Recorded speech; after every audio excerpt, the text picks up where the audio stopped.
Alrighty then. Let's go with take two. Hi, this is Jonathan Elvin, and this is Game Master Soapbox. And I'm your host, and we'll be doing as we usually do, talking about a bunch of subjects, and I've written, put together a list of them here on the screen. And if we have anywhere near the kind of luck that we had yesterday, we probably won't be operating with just this list. We may end up with a whole lot of other things that we're going to end up talking about. But in the meantime, I do want to thank you for taking the opportunity to join us. We are going to be talking about the NycosRPG's quantum die rolling mechanism. We're going to look into the evolution of how that process was developed and why that mechanism shook itself out, so to speak, of the process. We're talking about the practical uses of QDR in a game turn resolution for any game out there, and how, therefore, it is a much more broadly useful element than just a game mechanic. And we're going to talk about the open world and infinite options that QDR actually represents. In the creation process, I never thought about what could shake out of it. And I have to say, I'm really excited about what this opens up. And I think by the time we get done with our conversation this evening, you'll see why it matters and why it might be useful. And then we'll talk about how the QDR, how the quantum die rolling mechanism fits into Nykos's overall RPG plans and what's going on beyond just the Dark Shards system that's currently available.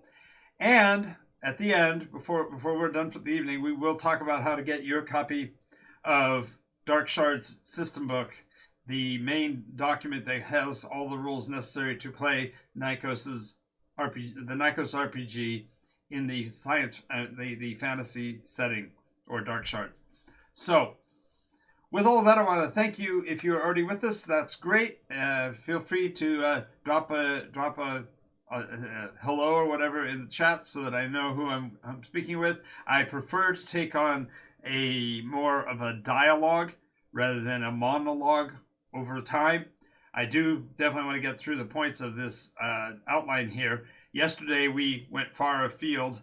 We started off in one direction and ended up going a completely different way, and that's okay. That's the way conversations work. But of course, it meant that there are a lot of people that were looking at the outline going, "But you haven't talked about any of this stuff that's on the list there." So I will probably be redoing that show again in the future with those particular points.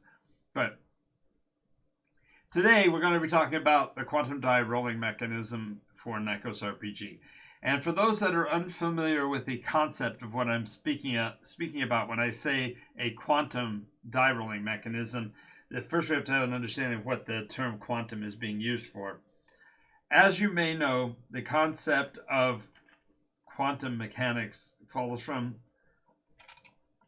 the concept that the experimentation has determined that the nature of electrons, among other things in the universe, are deterministic, and that we really can't know what their state is until we observe them. And when we observe them, then we understand their state, but we may not know how they arrived there. So the idea here is that, generally speaking, an electron can be many places at once until it's defined as being in one. And then once it's defined as being in one, then that's the only place it is, and it can't be anywhere else. So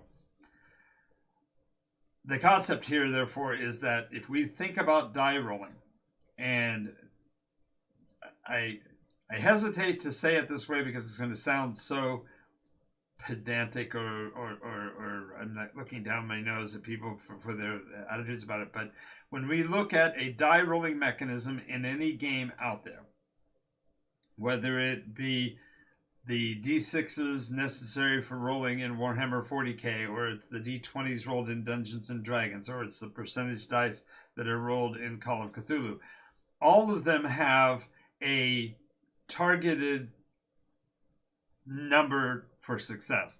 And in all of those cases, the die roll mechanism, and this is for the most part, there are some that may have a variance, but generally speaking, they have a threshold for success.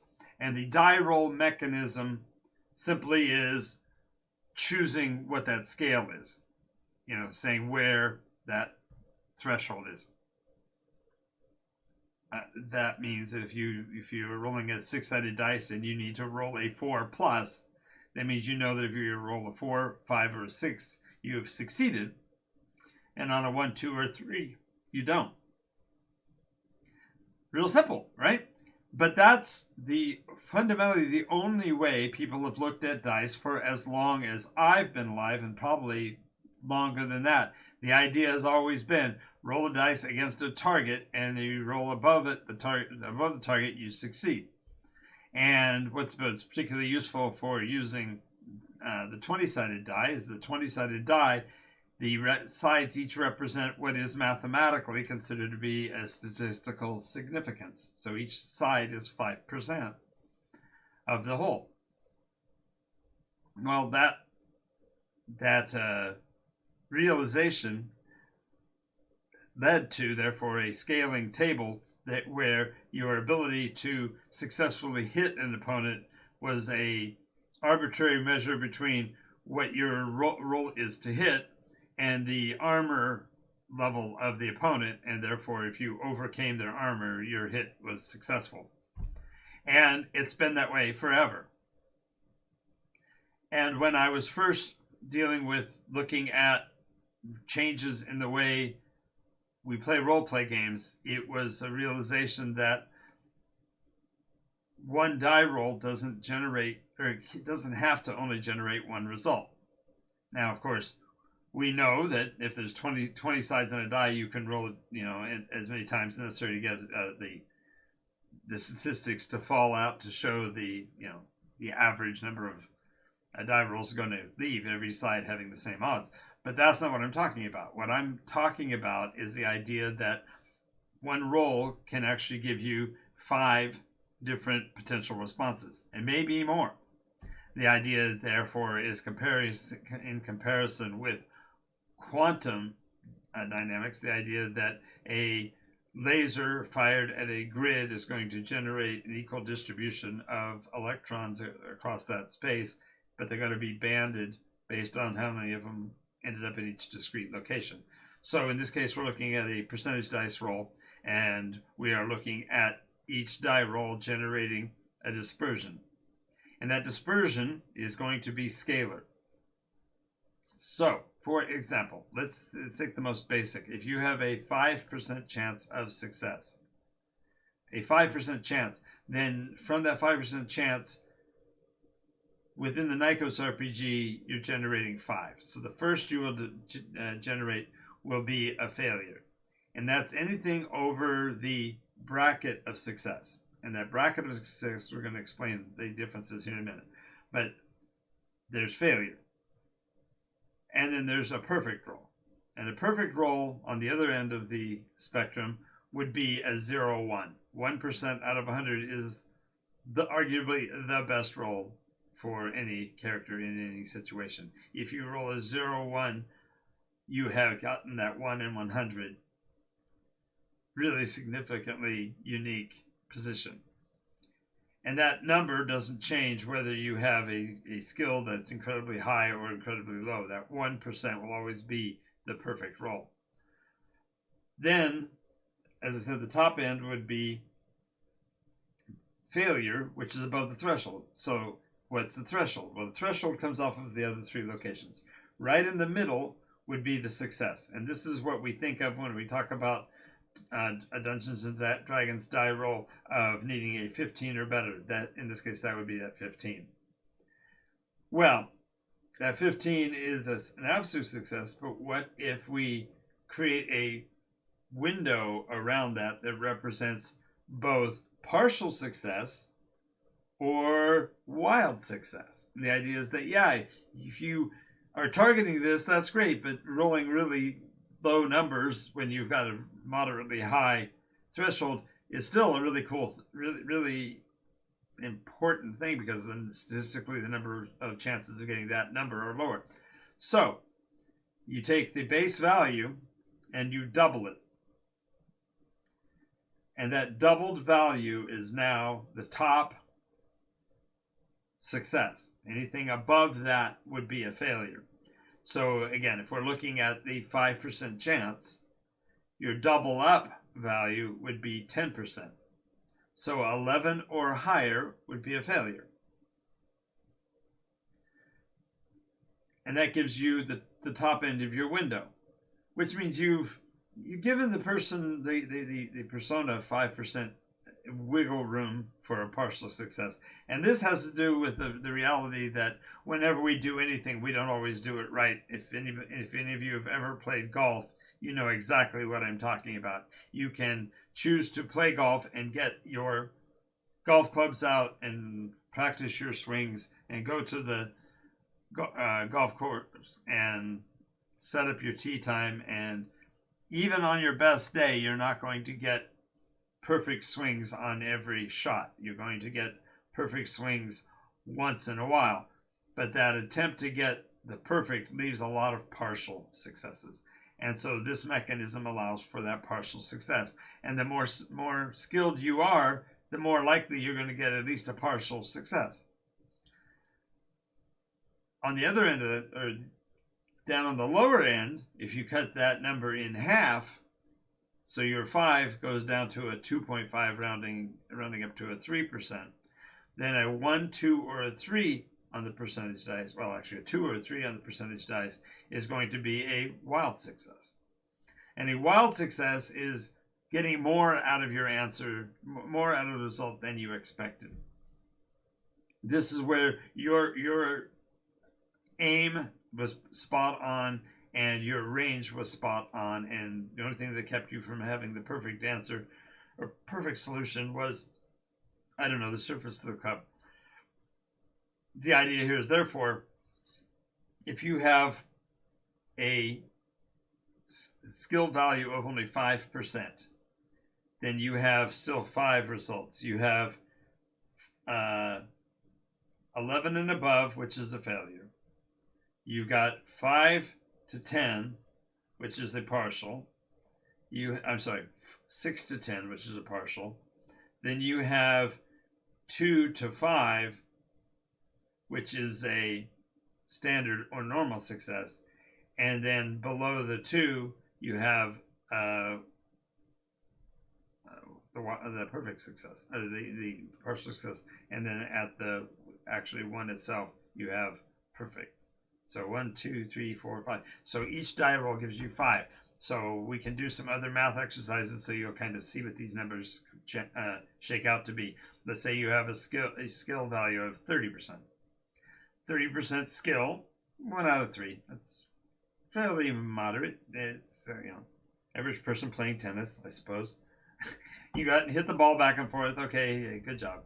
That's 30%. You can adequately hold it. Well, that 30 would create a double up of 60 and a double down of 15. So 1 would be a perfect score. 2 through 15 would be a wild success. 16 through 30 would be a nominal or straight success. And 31 to 60 would be a partial success. This gives you a way to scale the outcome of the engagement on a single die roll mechanism, measuring it against the person's skill to do whatever it is they're attempting to do. So if it's a skill contest, maybe there are no partials, like in certain circumstances. Like if you are picking a lock, there's no partially picking a lock. There's either it's unlocked or not. Therefore, you might add the wild success that you've opened the lock and figured out how it works or something like that. But generally, skills checks don't have as much to do with the partial or whatever. But when you talk about contests or you're talking about conflicts, both of those, you need to be able to get a relative value of success. So if I'm being pursued by an enemy in the game, then my chance to avoid capture or evade capture is going to be dependent upon a skill that I have, and that skill's value is going to set the 5 potential points for my success. And why that's important is that represents my effort in the game. And then when it's you that are responding to that, then your percentage roll is going to be against your skill at pursuit. And if your skill at pursuit is of, say, that same 35%, then the graduation will make more sense, because the relative success failure is a great way to measure who's got the upper hand in the conflict at an instantaneous and arbitrary moment in the combat.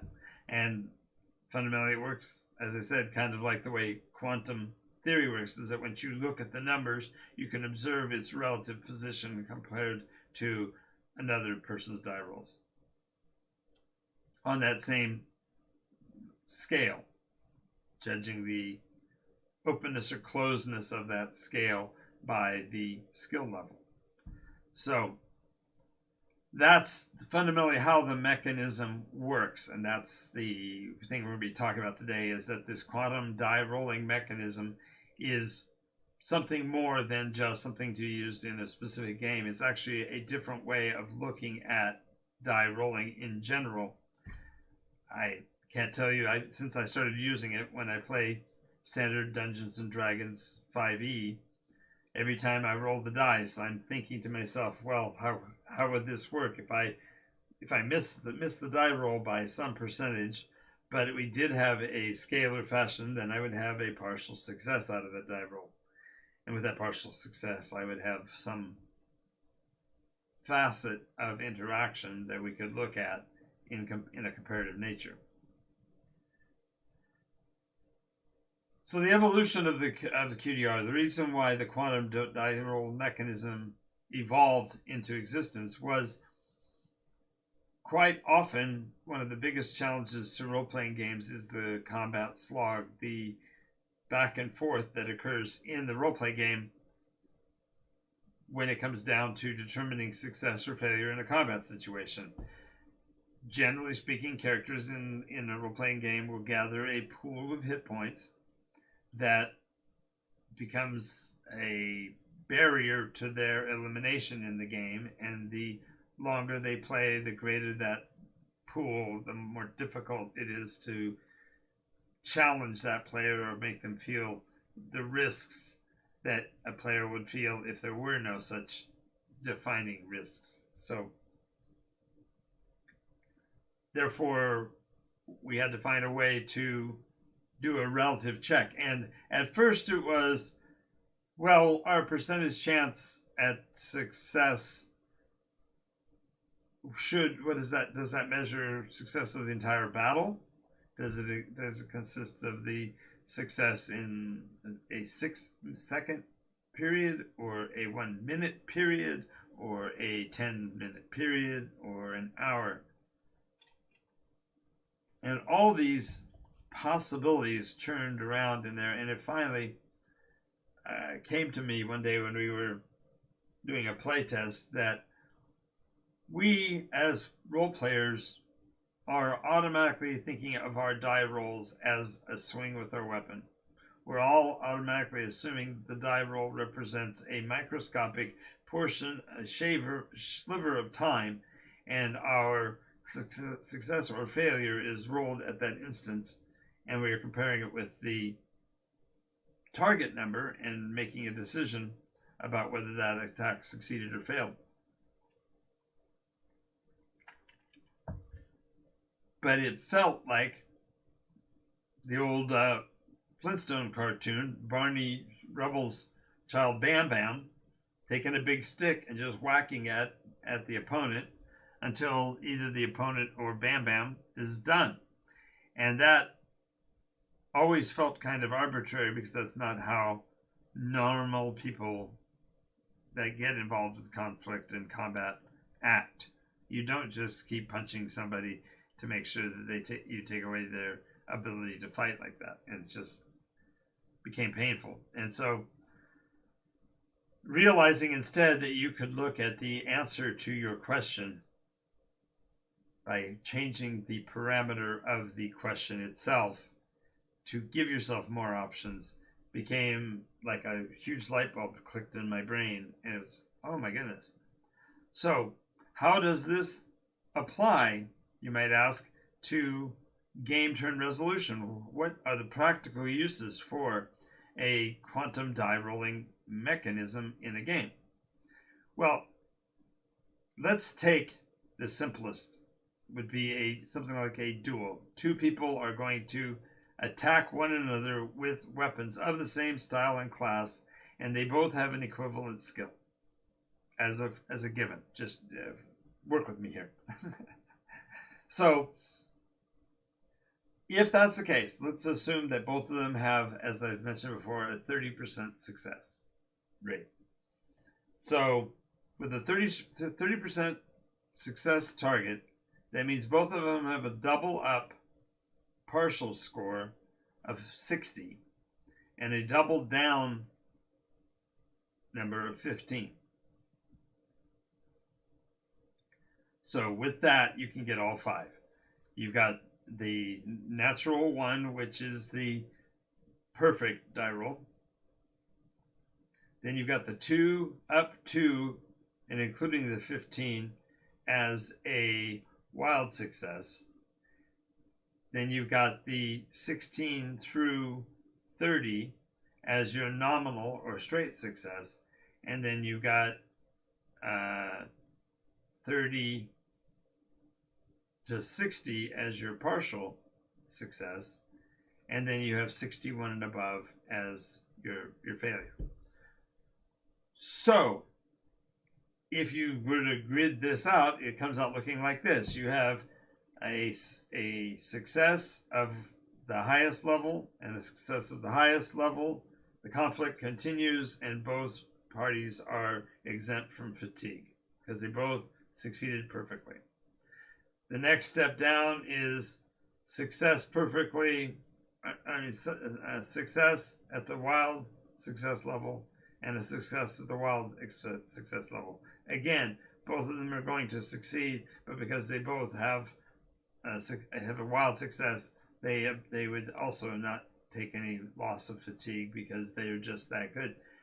Next step down, they both have straight successes or nominal successes, in which case they both fought equally and they would both have the same loss of fatigue because they are both strenuously supporting their position. Then down below that, you've got 2 partial successes. And 2 partial successes are just that. They're both getting more fatigue because it wasn't a full success. They don't get any extra fatigue because they did get a success out of it. And then finally, then the next down you come to the failures. And if they both fail, then there is no fatigue loss because the time simply didn't pass. They didn't actually accomplish anything in that period of time, but positioning each other.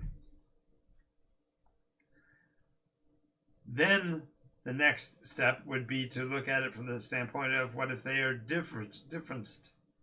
So if one gets a perfect success and somebody else gets a wild success, or they get a wild success and the opponent gets a nominal success or straight success. What do you do in those situations? And resolving those, then you're left with those situations where there's a 2-step variance between them. And then finally a 3-step variance between them where one person has wildly succeeded and the other person has only partially succeeded. And having these different graduated potentials means that it's easier to narratively resolve the conflict in that turn.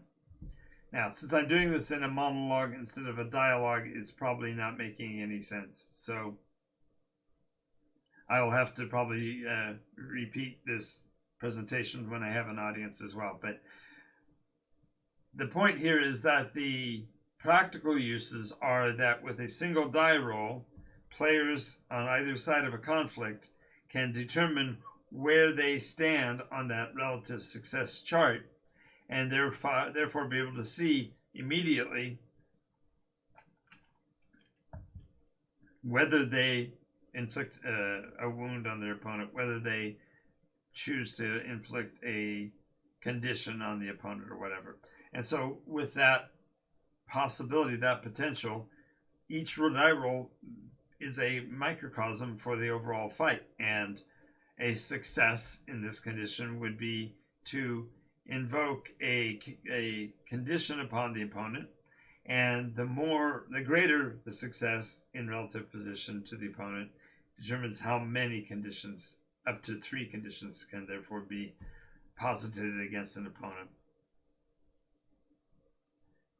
Yeah, this is, without the real world examples and without players asking the proper questions, this feels a little flat, so I apologize for that. Now, this practical application fundamentally is that with a comparison, you're able to just decide where somebody might have done some damage, where somebody might have caused a condition to be imposed and such like. Now, are there any open world or infinite options beyond the quantum die rolling? Yes. When you have a mechanism that says that a die roll doesn't generate one number, but it generates potentially 3 others or 4 others, depending on how you look at it, you are providing a mechanic that could be used in any game. Imagine if instead of rolling a d6 and being forced to move onto boardwalk, perhaps you moved slightly short of boardwalk or slightly higher than boardwalk, in which case you've changed the dynamics of how you play the game overall. And other games of similar nature change that a lot. Things like Sorry or Parcheesi, where the die roll matters on how many spaces you get to move. Having a multiple platform system and an open a quantum die rolling mechanism, then you are able to produce all kinds of new variable decision making situations. And this therefore opens the door to all kinds of new ways of looking at gameplay and looking at how we interact with the world, because the one and done die roll against a target is so antique, it's so ancient that it doesn't even catch the reality of how we perceive the world, because we know that with quantum computing and new mechanisms that take into account a person's relative position within the system, the quantum die rolling mechanism gives you more realism, more alternatives for interpretation of actions in a game. So therefore, it's imperative that I'm able to express to you how to use the quantum die rolling mechanism, and that's why I'm so frustrated with myself right now in terms of getting this word across. It drives me crazy, and I could do an entire rant on how difficult it is to express something that other people have never seen so that they can see it. I remember when in my childhood, here we go, back in my day, when you were outside and you were running around with your friends and it got hot and you were thirsty, you simply jumped into somebody's yard, turned on their garden hose, and got yourself a drink. I don't care where you were. This was fundamentally a global phenomenon in North America. That was just what you did. And most water back in those days was safe to drink. Most people's water bill was low enough that they weren't going to be squawking about it. Matter of fact, I had people that thanked me for it because it reminded them to water their gardens or whatever. So yes, I jumped some fences and I drank some water out of other people's garden hoses. But the point here is that somebody convinced somebody else that we needed to move to bottled water, and soon they started taking the water fountains out of practical places like gas stations and laundromats and such, because they could put a water dispensing machine and charge money for them and such like. And that decision-making process is kind of where we are with QDR. Because if you have a quantum die rolling mechanism and it can change the way you play the game, then once you understand QDR, then playing a game with a flat win-loss die roll mechanism, it will feel flat. It'll feel less dynamic. It'll feel less normal. And that's where the open world and infinite options come from, is that you could use the same mechanism, although you'd have to adapt it to the dice, to play a game of Monopoly or a game of Chutes and Ladders, where there's options that you get from your die rolls. Do you move at the full rate, or do you move at the half rate, or do you move at the quarter rate? It's just so many potential ideas that it might happen, that I anticipate that there's going to be a change in the way people play everything, and that the way we look at game dynamics is going to change. And so next question is, how does QDR fit into the NycosRPG plans? Well, the QDR is instrumental in the idea of how to resolve conflict in all of NycosRPG mechanisms. And so the QDR is going to be a staple in all of the mechanisms, from dark shards to downshift to distant suns to dread signs to etc., etc., etc. There are 6 that are already on the docket for printing. There are 20 at least already developed that could be pushed forward in the short term, based on funding and those that are interested in supporting it.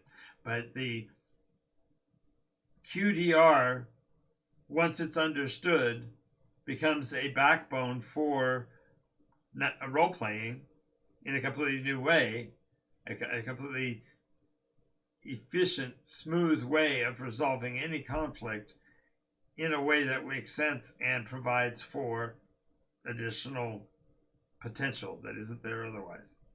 So I've gotten here a lot faster than I thought I would, and again, I think it's probably because I'm excited about it, while I also feel like I've done an inadequate job of it, and so I will be endeavoring to do so again when I have a conversational partner who will bounce these ideas back off of me so that I can clarify them better.